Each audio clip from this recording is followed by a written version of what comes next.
એક બેન ધૂણતા હતા.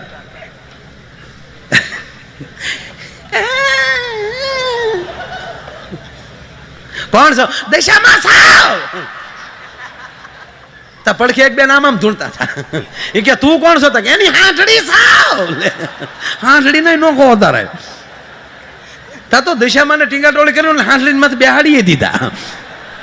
તો હાંઠડી નો અવતાર વયો ગયો. હાવ વજન લાગે છે તો થાને હાંઠડી લે. એ બધું મફત મળે બધું. હાવ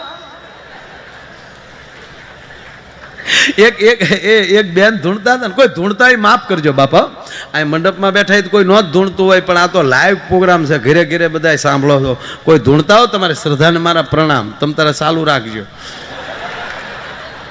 હા, આપણને અવતાર નથી આવ્યો ને એનો અનુભવ નથી થયો તો આપણે કોઈને શું કામ આપણે કાંઈ કહેવું જોવે. હવની મોજ.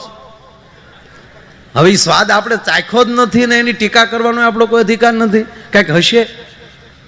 પણ એક બેન ધૂણતા હતા ને, બરોબર અવતાર સડી ગયો. ખમા ખમા, એમાં મોબાઈલની રિંગ વાગી. મોબાઈલ અહીંયા.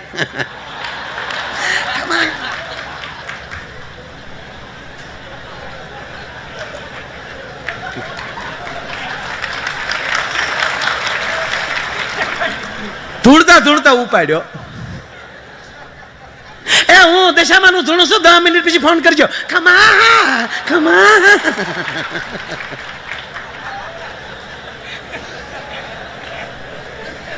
આપણે એમ થાય દશામાં નહીં ફોન ઉપાડતા આવડી ગયું.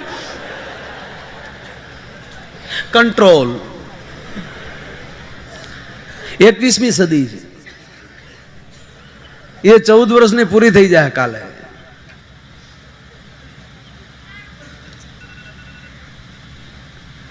સદીનો વિષય નથી આ. જે યુગનો જે વિષય હોય વિષય પ્રમાણે ચાલો. અને જે વિષય છે એ અત્યારે આ યુગ, હું તો એમ કહું કે આ યુગમાં બાપુ આવા સંતો તમે જે મળો છો ને, એ સતયુગમાં આવા નહોતા મળતા સંતો. સાથી ઠોકીને કહું, તમે કોઈ પણ શાસ્ત્ર તમે વાંચી લો ને સાહેબ, રાજા મહારાજાઓ નહીં, તે સંતોને મળવું હોય તો વનમાં ભટકવું પડતું હતું ને. એ રીહના જાળા, શ્રાપ દે દૂંગા વાત વાતમાં. નાખો રે ડોહી રીહ લટકતી.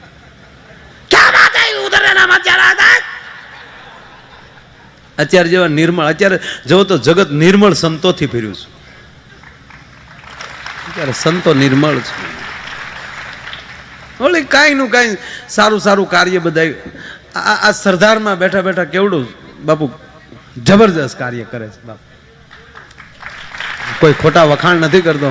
અને ઓલા ઉત્સવમાં હું નથી આવી શક્યો એનો અફસોસ, કારણ કે ઘરે કથા હતી ને જે સતત રણછોડ ફોનના કોન્ટેક્ટમાં હતા. એક મોરારી બાપુ આ રીતે કલાકારોને સન્માન કરે છે, એને બોલાવીને બધાને.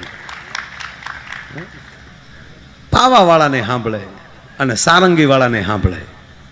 અને હમણાં જ બાપુ ટૂંક સમયમાં 10-15 દિવસ પહેલા આ ઉત્તરાખંડનું જે ઘટના ઘટેલી એનું 1 વર્ષ સર્વે કરીને,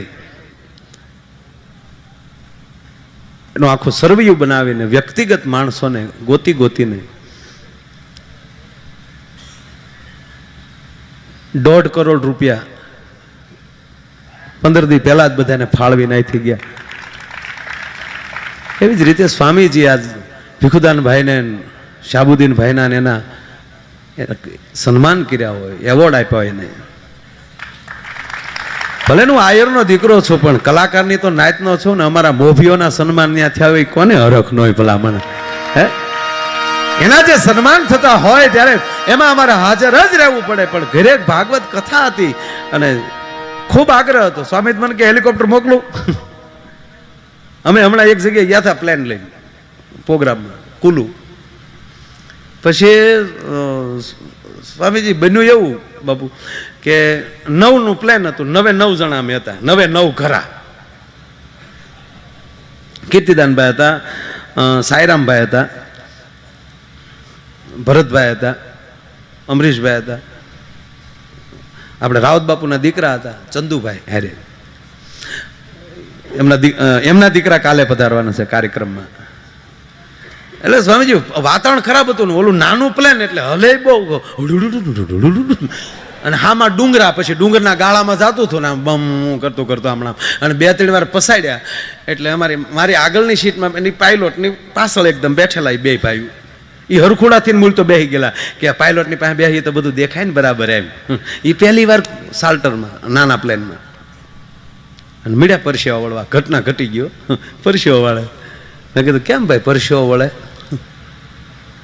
પણ કે હોપરીનું બી આવી ગયું એવું લાગે. હું હોપરીના બીને આવા પરસેવા ન હોય, સ્વીકારવું બહુ અઘરું છે. અને કીર્તિદાન પમદી હતો, પૂછ્યો તો ખબર કીર્તિદાન ભાઈ, એ તો ગીત મળ્યો ગા કીર્તિદાન ભાઈ, હુસ્ન બહારો કા લા લા લા લા, પહાડીમાં ગીત ઉપાડ્યું. મેં કીધું બેન કઈ આ ગીત નથી ગાતો, મૂળે હૈયે નો સડે. એટલે આપણે ઘણા વાડીએ પાણી રાચે વાળતા હોય, અને રાચે પાણી વાળતા વાળતા રામાપીરના હેલા ગાતા, હેલો મારો સાંભળો રણુદલો રોયું, એમ માનતા નહીં કે ભક્તિનો દીકરો છે, બીક લાગે ડોહાને. એ બીતો હોય એટલે હેલા ગાતા.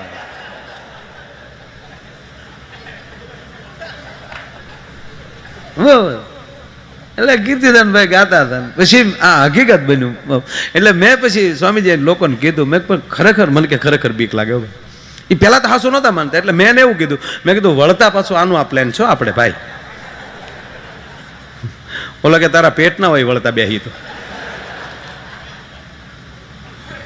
વળતા મને કે બાય રોડ. મેં કીધું એ વધારે ખાણ્યું આવે, આ પ્લાન સારું છે કે નહીં? પછી તો બધા સ્વીકાર્યું બીક લાગે. પણ શું કામ બીવો? મને ક્યારે મરી જાય તો મરી ગયા હોય તો મેં કીધું કેવડી વાત થાય ખબર છે?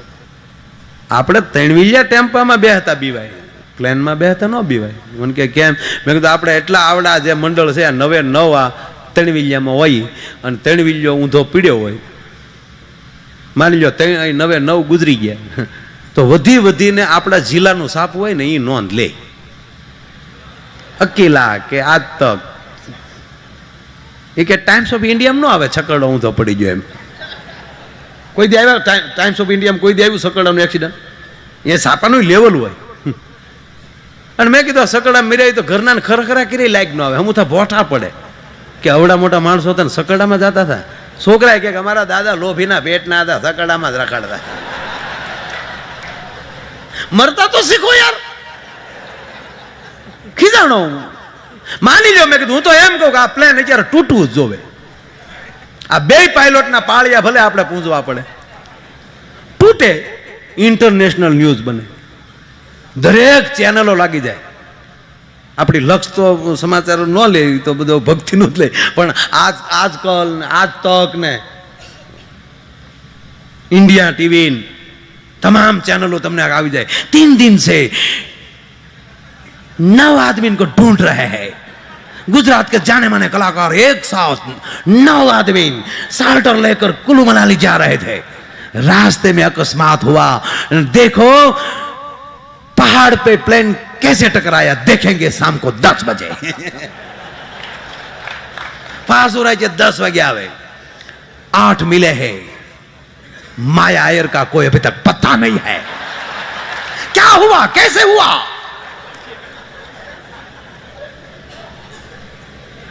અને પાછા મેં કીધું એક જણાને 1.5 કરોડ તો વીમો મળે. સકડા મળે 50,000. મારો કહેવાનો અર્થ આ સંતોનો સત્સંગ છે એ તમને નિર્ભય કરે છે, તમને મોતના ડરમાંથી બહાર કાઢ નાખે, એનો મને ભરોસો છે. એ અનુભવ છે. બસ સાધુનો સત્સંગ થઈ જાય.